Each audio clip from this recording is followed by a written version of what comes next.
Nuovo piano di abbonamento ad un prezzo scontato ma con pubblicità? Ok gente, qui i casi sono due: o Netflix ha fatto la mossa del secolo oppure si sta suicidando con le sue mani, ed io personalmente opto senza indugi per la seconda opzione, ma non tanto per la novità in sé per sé quanto più per le sue caratteristiche ed i sedicenti vantaggi che dovrebbero ingolosire la clientela, anche se a ragion veduta ci considerano più come un branco di scimmie bonobo. Ma non voglio ancora spoilerarvi nulla, ne parleremo nei prossimi minuti, brevemente in realtà, perché quello di oggi non sarà un video particolarmente lungo, quanto più perché volevo discutere con voi di questa sfolgorante novità del colosso dello streaming e anzi spiegarvi perché probabilmente, e anzi in realtà con quasi totale certezza, sarà un colossale buco nell'acqua. Ma prima di cominciare, come sempre, se non l'avete ancora fatto vi invito a seguirci su tutte le nostre pagine social e ad iscrivervi al canale per supportarlo attivamente, ed altrettanto ricordatevi anche di attivare la campanellina delle notifiche per rimanere sempre aggiornati sulle ultime pubblicazioni, ogni giovedì ore 12:30.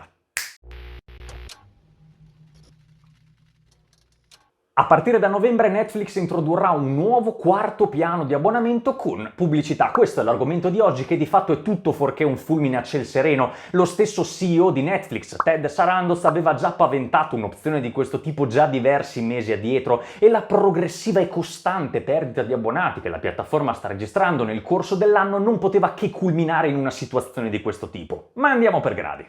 Anzitutto la nascita dietro a questo nuovo piano di abbonamento è ovviamente il prezzo, giudicato troppo alto da una buonissima percentuale di utenti, italiani e non, a fronte di una scarsità, monotonia ed un eccessivo uso del politically correct nelle sue produzioni. E soprattutto, comunque, un altro punto importante è il divieto, direi praticamente mai rispettato, di condividere il proprio account con altre persone, seppure sia stata Netflix medesima ai tempi a fomentare questa procedura, ma non soffermiamoci sui dettagli.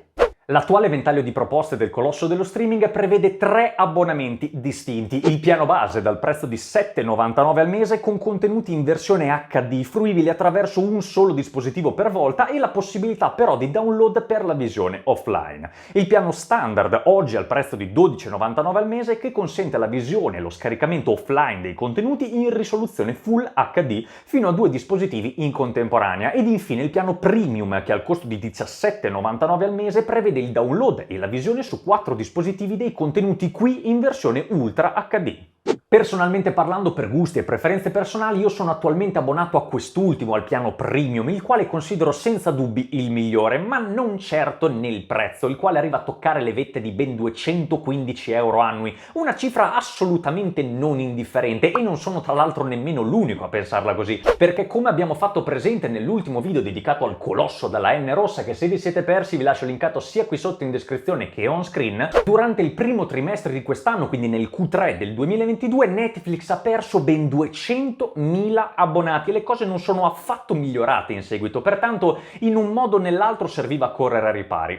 Ma ecco che qui casca l'asino.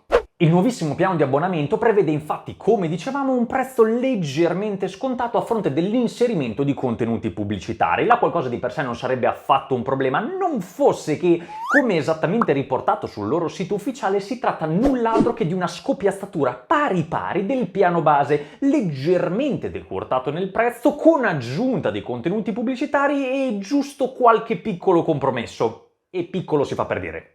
Analogamente al piano base classico, i contenuti saranno visibili in risoluzione HD e sarà possibile goderne attraverso un solo dispositivo per volta, ma attenzione, non sarà possibile scaricarli per la versione offline e soprattutto un numero non meglio specificato tra film e serie TV non sarà disponibile per la visione. Il tutto ad un prezzo di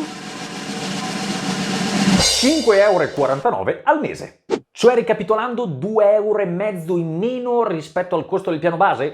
Praticamente 2 caffè al mese! Sia chiaro, non voglio fare assolutamente i conti in tasca a nessuno, ci mancherebbe, ma vi sembra un'offerta sensata? Cioè, stiamo parlando di uno sconto infinitesimale, €30 su base anno, praticamente manco una cena fuori, e questo per cosa?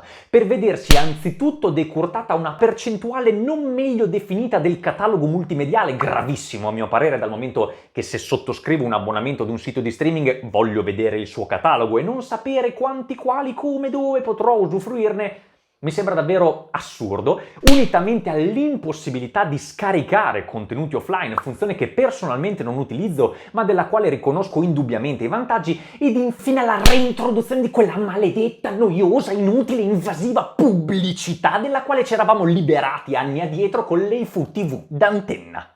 E attenzione, non stiamo parlando di un microspot di pochi secondi di tanto in tanto, che ci starebbe pure in realtà, ma di una media di 4-5 minuti ogni ora di visualizzazione, spalmati sia a fine contenuto che soprattutto nell'intermezzo degli stessi. Praticamente quindi un ritorno ai canali Mediaset, dannazione!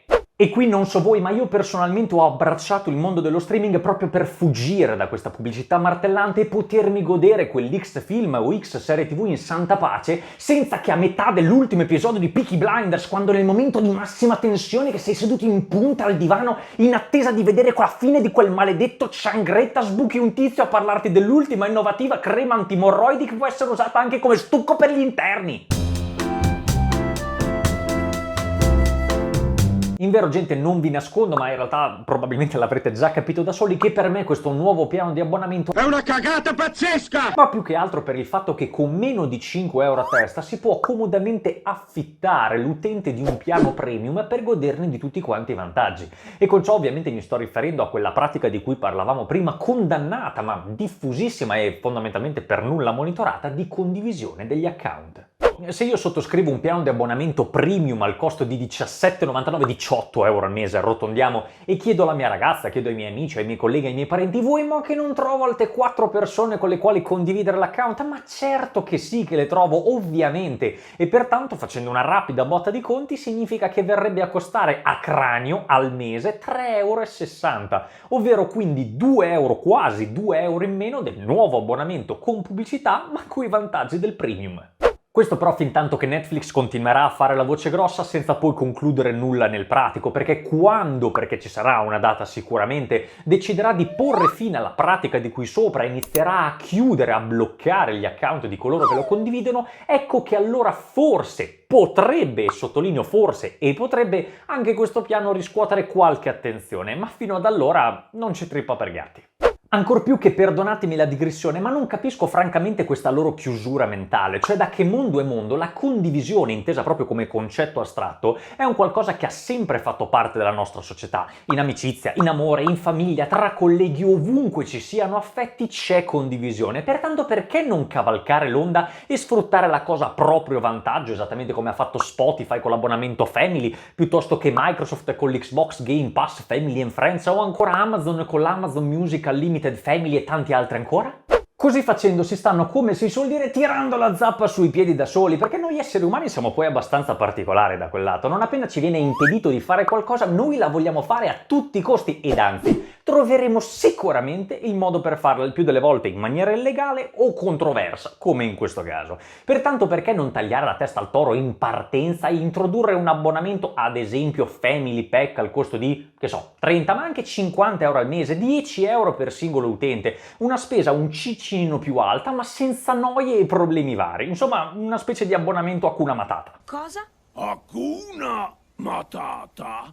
Vuol dire senza pensieri! E titoli di coda, io vi ringrazio per avermi seguito fino a questo punto, ascoltandomi, spero vivamente, con interesse. Ma ditemi, cosa ne pensate di questo abbonamento nuovo fiammante? Aderirete oppure vi terrete bello stretto il vostro abbonamento attuale? Ma soprattutto, siete voi abbonati a Netflix, e se no, farete mica parte di coloro che hanno abbandonato la nave a inizio anno? Fatemelo sapere qui sotto nei commenti, sono sempre curioso di sapere la vostra opinione. E mi raccomando, se il video vi è piaciuto ricordatevi di spolliciarlo prima di andare via. Io sono Doc, questo è IT Support e noi ci vediamo giovedì prossimo alle 12:30 con un nuovo episodio. Non cambiate canale.